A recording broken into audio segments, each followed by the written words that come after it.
Marty. What's up, buddy? How are you? How we doing, Trey? You good, brother? I'm good, man. It's good to have you on. I'm sure you've had a busy off season after everything that went on in college football. What you been up to for the last month? A lot of prep. I have a lot of events coming up. I'm currently in a crash course study of SEC basketball because I'm going to be covering the SEC tournament in Nashville in mid-March. And then I have the Masters in early April. And then I have the Kentucky Derby in early May. And then I have the Preakness Stakes. And then I have the PGA Championship.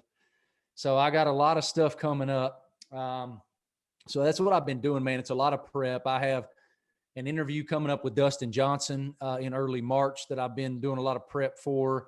I'm doing my very best to run down Tiger Woods, hoping I can sit down with him before the Masters.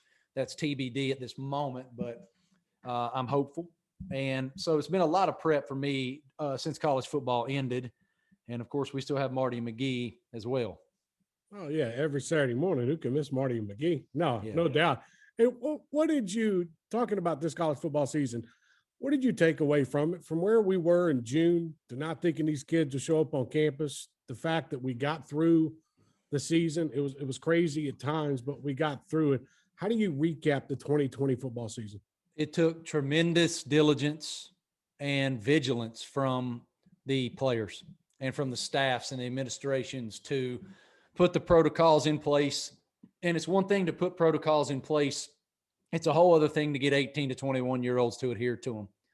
And my goodness, those young men did a fantastic job all over college football, not just at the FBS level, everywhere. They did a great job. And of course we had our hiccups. That was inevitable. But, I just ripped my earphones out. Oh, it happens. I was getting fired up there, Trey. Oh, you're all good, man. Well, we got time, dude. Let me put those back in.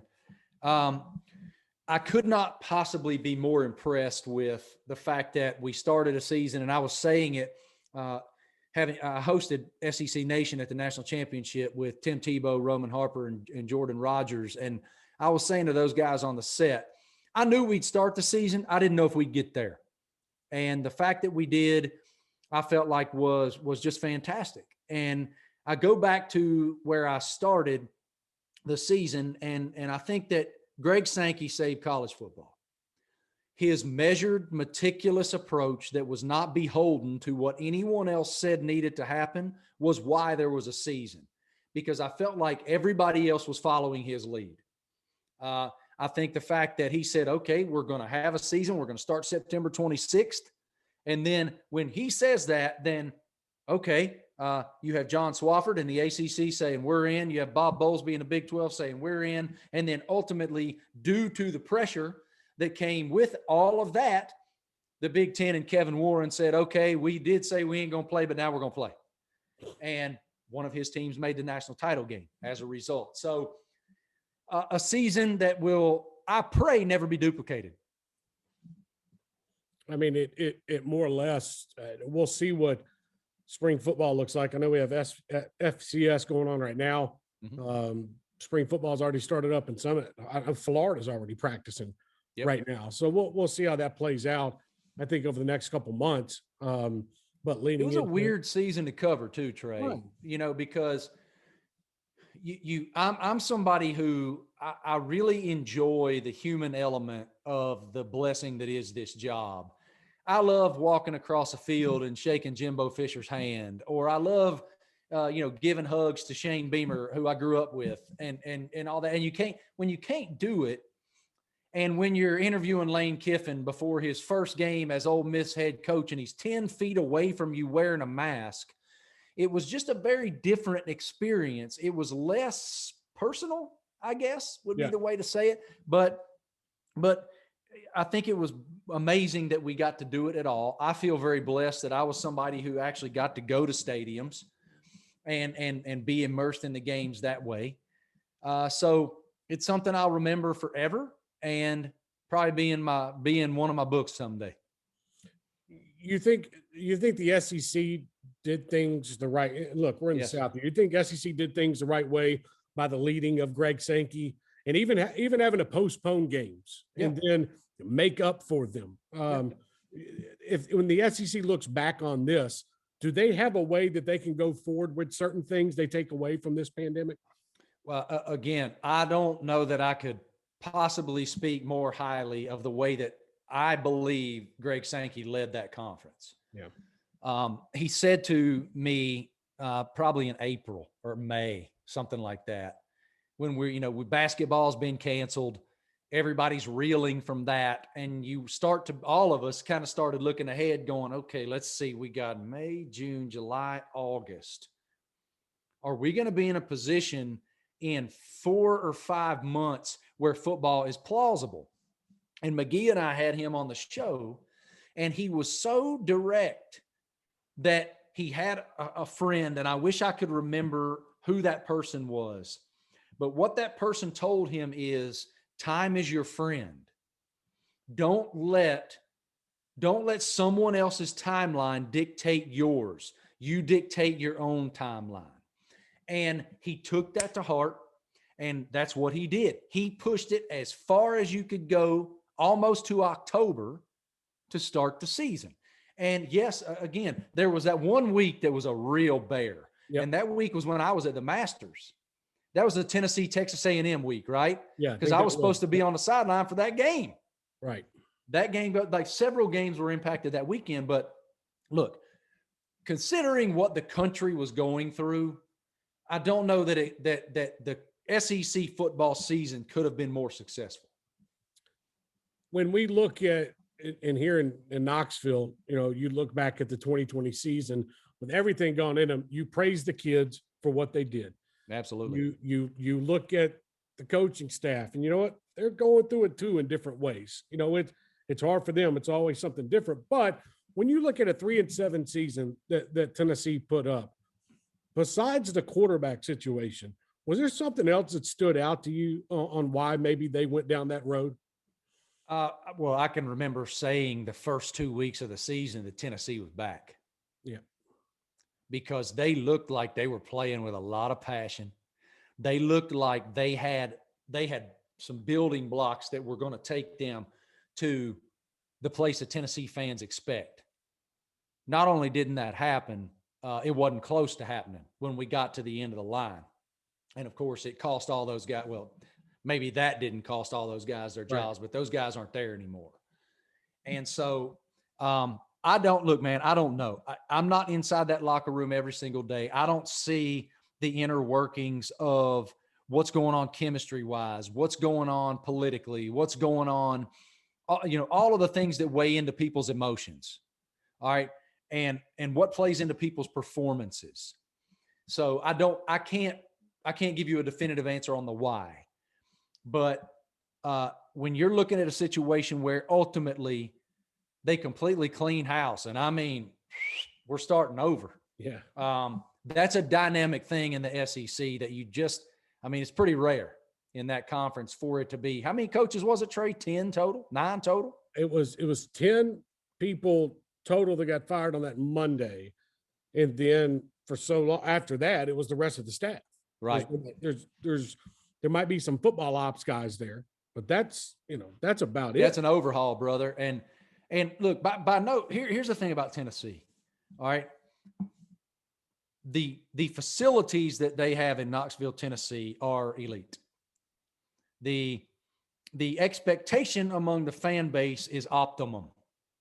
And so all of that tradition and all of that expectation with the money that they have, all those things you look at and go, you got to win. Yep. And it's been a minute. It's been a minute since that was a contending program in that conference. And if you can't even contend in the conference, then you're not contending nationally either. And I'll be fascinated to see what Josh Heupel does.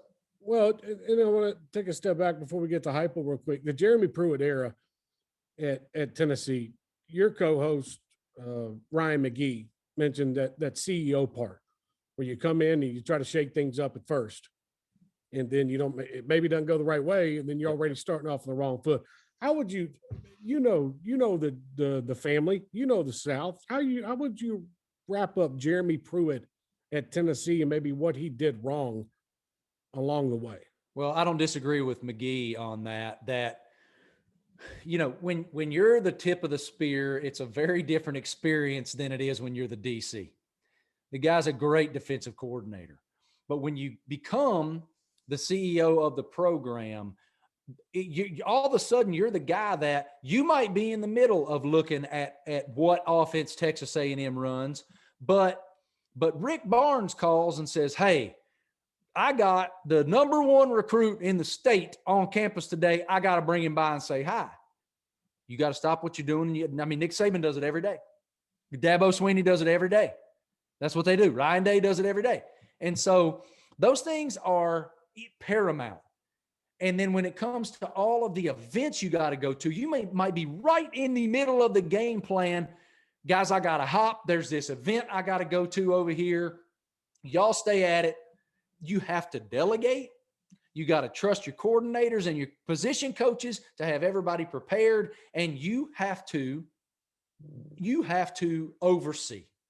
And like I look at Mac Brown, all right, perfect example. Okay. Perfect example. Hire guys you trust, be the best guy in the room, in every room, and make every person in that room feel like the most important person in that room. Mac's the man. And now there are some guys who are football to the hilt and they're very, very successful, but it takes like a very unique growth curve from I'm football 24/7, 365 to I have to be a CEO a lot.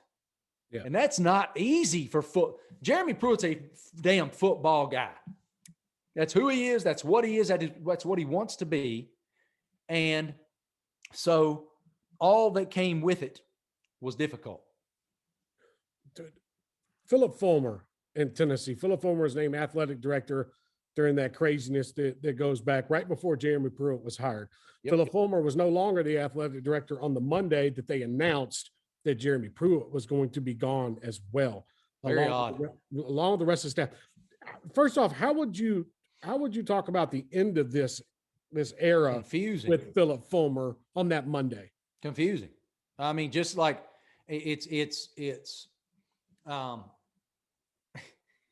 for somebody who did such an unbelievable job as the coach there and was this like standard bearing type of leader as the coach there.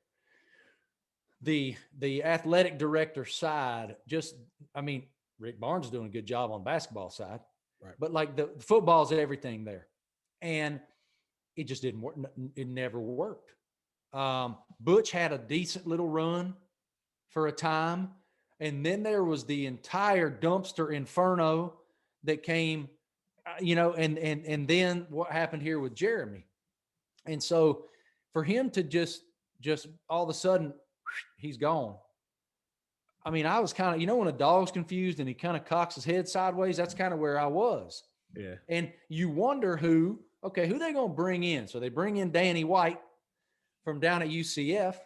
And you're like, okay, he's done a great job finding like diamonds in the rough coaches and building programs and that type of thing. Okay, that's an interesting hire. I get it. What's the first thing he does? Bring his guy. It's kind of interesting to say the least. Yeah, how did y'all react out there on Rocky Top? You know what? It was going through the coaching search and it was figuring out, and we talked with folks too, Marty, was trying to figure out who wants the job. Who wants to come in right now with the NCAA breathing down your back as well? That's right. And you're looking at it's been a minute too. NCAA on Tennessee's campus when it comes to football. Really, it's been since Lane Kiffin type time since that's gone down. Maybe a couple minor stuff in between with Derek and Butch. But Tennessee's looking at a problem right now, Marty, where they could be hammered by the NCAA. And I want to get your opinion on this. Tennessee doing the whole, okay, we're starting this internal investigation. We'll try to see what we can come up with, self-impose. But then we're getting down the line where Marty 2 weeks ago, they were still interviewing folks. And this sounds like something that could really hurt a program right now. How do you, when we talk about the NCAA and Tennessee, what have you heard, or what also could this be that Tennessee fans have to look out for? It's not a good equation. It's not a good equation at all. And when you look at why Jeremy and all those folks were fired, it was, the way they recruited. Yeah. And it's just the most pressure filled when you have Nick Saban down a road and he's got the number one class every single year. I can't fathom that pressure. I sure as hell wouldn't want it, Trey. Right. Look, I don't expect this to end well for Tennessee. What it looks like specifically, I don't know. But I want to go back to your point a minute ago about getting a coach in there with that hanging over the program. Right. Not good. And I can see Josh. I can see why he wanted that opportunity, because SEC opportunities don't come along very often. And it's, again, a tradition-rich program. But what's it going to look like with how many scholarships you have? What's it going to look like with what coaches come join you? What's it going to look like? I don't know, man. Players transferring out. Yeah. Yeah, right. Yeah. Are 11's gone, right? Right. 11 left. I think 11 is, look, he's still taking online courses. Okay. All right. But I do think that he's gone. He's not. That's the best player on the roster. You're right. Right. And he's not on campus. Yeah. And there's talk of Texas, Alabama, USC, so you lose that. And then you already lost 3 players to Oklahoma, and Eric Gray, Keyshawn Lawrence, and Wanye Morris. You're kind of like, okay, the cupboard's getting a little bare. It's not a good equation, Trey. Yeah. Yeah. Yeah. And it's all interesting to me to see how it plays out. The Josh Heupel thing. I know Tennessee went down a list, and you're familiar with Clemson and Coach Elliott at Clemson. Yep. It kind of seems like he said, thanks, but no thanks.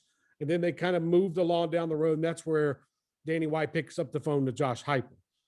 How much pressure is it in your mind, and talking with folks, to take a job like Tennessee that has so much money, and there's so much tradition, but dang, they got a lot of stuff hanging over their head right now. Yeah, that's hard. I mean, I hate to go back to the same thing. It's a terrible equation. Yeah. And when you're in the middle of a coaching search, you want to be producing towards that person, towards your coveted candidates, the best version of yourself. And right now, that's just not the case. And so, I think Tony was certainly very interested in it. I think a lot of people would have been, but with all that hanging over it, I wondered, I think when news broke, I will tell you, I had a lot of conversations with a lot of friends who are well connected to college football about this. And we were all like, well, who's it going to be? Is it going to be Hugh Freeze this time? Is it? Well, not when he got gone from Ole Miss after everything that went down there, right? Right. You can't bring somebody in who had the same issues. Yep. And so I think that fan base would have loved to see Hugh Freeze come in there. I think Hugh Freeze would have loved to see Hugh Freeze come in there. All that guy does is win, dude. Yeah. He's a phenomenal football coach. Right. But I think that all of that just didn't mesh. And then you go down the list. Right. And I think I think people, to your point, looked at it and said, man, God, I would love to coach at Tennessee. But this version right now, when there's so much unknown, what does it look like? I just don't know if I want that to be my first head coaching experience. And it's interesting, Marty, because Danny White and Chancellor Plowman and the president are sitting there and they're trying to explain, okay, look, we're launching this investigation. We're trying to give you answers on it, but we really don't know. No, they don't know. That's another problem. And meanwhile, players are leaving. Right. I'm going to go somewhere. I'm not going to let this compromise my opportunity to play elite college football and maybe go to the NFL, because that window is tiny. Yeah. It makes it makes complete sense. Talking about Josh Heupel and what he did at UCF. You've watched UCF, you've covered UCF. I have. They've been on the 4-letter network a lot. You see that offense. Can that type of offense work in the SEC? And I phrase that by saying, I look at what Lane Kiffin's doing. I look at what Eli's doing at Missouri. Can that type of offense, that run and gun, work with the way SEC plays defense? Absolutely. It's going to work for Lane Kiffin and Jeff Lebby. And where was Jeff Lebby before he went to coach with Lane Kiffin? At UCF? Right. Yes, it can work, but it takes one very important variable, and that's great players. And what's that look like? I mean, it's unknown. It just, for those of you listening who aren't watching Trey and I on Zoom, I just have my hands over my face because it's all there for Tennessee, man. I mean, it's all there. And I just can't imagine what this is going to look like for them once we figure it out. So last thing on Tennessee, I wanted to ask you about Rick Barnes and what he's been able to do. A couple on and off performances. It kind of feels like to me, tell me where I'm wrong. Kind of feels like to me, this Tennessee team, it's kind of like Kentucky in the past, where it takes Kentucky a long time to figure things out because they have those new players on the roster. But then when they finally do, okay, things start clicking. Now take out John Fulkerson, who's had a bad year. And we can say that. He'll agree. Yep. How hard has it been, you think, for Rick Barnes to know how much talent he has on that roster and not be able to get it day in and day out? Yeah, the inconsistency part of it must be mind-numbing. But I think it probably is extremely, extremely promising for him that he knows the athleticism is there. They got some players. And, I mean, they'll look like the 96 Bulls some nights. I mean, it's crazy. And if they can put it all together when they get to Nashville, you never know what might happen. Maybe Fulky I had the game last year. I think it was the last game before the world shut down when Tennessee beat Kentucky last year in Rupp. I was there covering that game on the sideline, and Fulkerson was unguardable. I mean, he looked like Kevin McHale. And so it's in there for him. You just wonder, is it a confidence thing? Like maybe he has an injury. We don't know. Who knows what it is, but it's in there. So if they could put it all together, what Rick Barnes has done at Tennessee is tremendous. That is a relevant program at a football school. And again, if they put it together, they can make a lot of noise. I would love to have seen what they did last year in the NCAA tournament. And I say that there's a lot of SEC schools that I would love. I think Kentucky to me was going to win it all. Yeah. I think they had really put it all together right there at the end of the season. But anyway, Coach Barnes has done a fabulous job. How different is the NCAA tournament and everything going to feel like this year? Is it going to feel like college football in a sense where you got 5,000 fans maybe? I guess. I mean, all in Indy. It's just going to be different, man. And we just have to adjust. I guess ultimately I'm just from the financial side of it. When you look at last year's NCAA tournament was a $933 million economic loss. Let me repeat that. $933 million economic loss. Just be grateful that we get to have the tournament. And if they can do it in a bubble format where everybody's safe, that's the most important thing.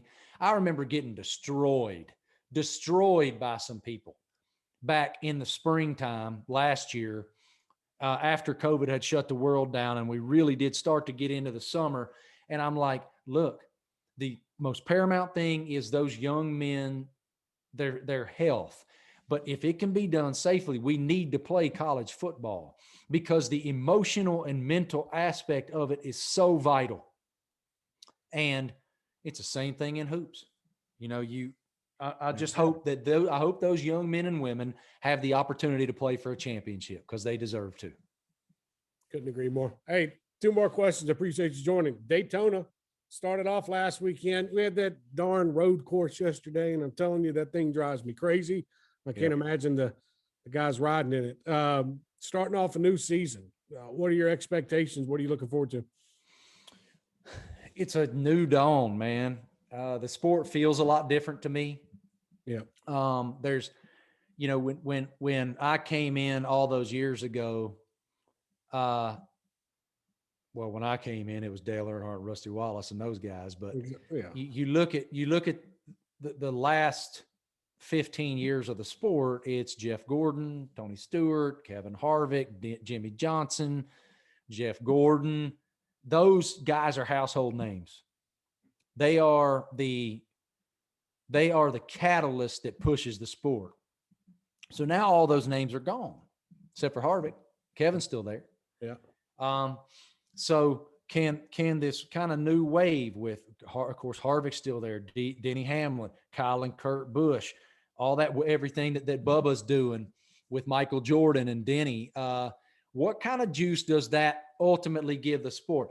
There's a lot at Daytona when the season starts, and oh man, we got Michael Jordan in the sport. Michael Jordan sitting down with Michael Strahan before the race. Right. Man, this is amazing. What's that mean? You have Michael Jordan, the most famous athlete on the globe, who's going to own a NASCAR team and invest in that team for two reasons. Number one, because he buddies with Denny Hamlin, but number two, because there's a minority driver who has a ton of talent who Michael Jordan believes he can help take to a championship level. Like, oh, that's awesome. Yeah. But there was something that Michael Jordan said in that pre-race interview, Trey, that I wonder if you caught. One or two wins would be good. Like, whoa. I heard him say that and I went, this is hard. Right. It's damn hard to win a NASCAR race. Yeah. And so with a brand new team and all that comes with it. Now, the team they put together is really good. I mean, Bubba can wheel. Anybody that tries to debate me on that, I'll go to the mat. Okay. His crew chief is a really good crew chief, an experienced crew chief that that knows how to do this. And obviously they got money. Yeah. But as a season progresses, if expectations are not tempered with brand new teams, then it can go sour in a hurry. So when I heard MJ say that, I went, oh, let's just be patient, man. This is hard. And so I don't know, man. I expect to have a successful year. I think it was great for NASCAR that Chase Elliott won the championship last year. Yep. You got the most popular driver. You got a guy that has that kind of pedigree with a championship dad and a famous dad and who was a racer forever himself and still has fans out there. But we were discussing this on Marty and McGee, and it's absolutely in no way, shape, or form am I trying to take away from Michael McDowell winning the Daytona 500. You know, and I know within the garage area, that is an uber popular victory. Yes. They love that. That guy is loved. Everybody loves him, right? But when you look at the storylines that he was racing against, right? When you look at Chase Elliott, defending champion, most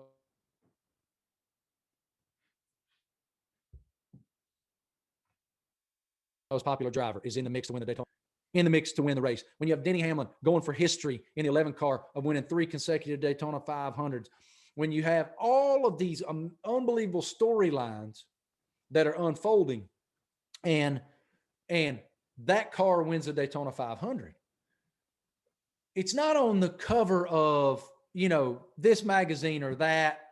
It's like, oh my gosh, that's so awesome for Michael McDowell. It's an earned, like that. Those front row cars are up front at the end of every speedway race. Like as Denny Hamlin wrote on social media, this was not a fluke by any stretch. He earned it. He deserved it. But does it move the needle for NASCAR racing? Nope. You look around the country, people are asking, wait a minute, who won the Daytona 500? So, then you come back race 2. Yeah. Race 2. You got the same situation. All right. You got Joey Logano, who is a former champion, who's a polarizing guy.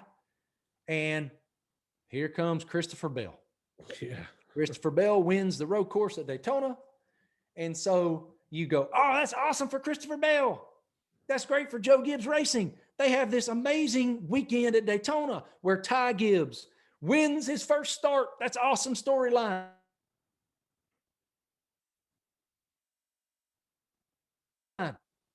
Christopher Bell wins his first one, but what's it look like for the juice of the sport?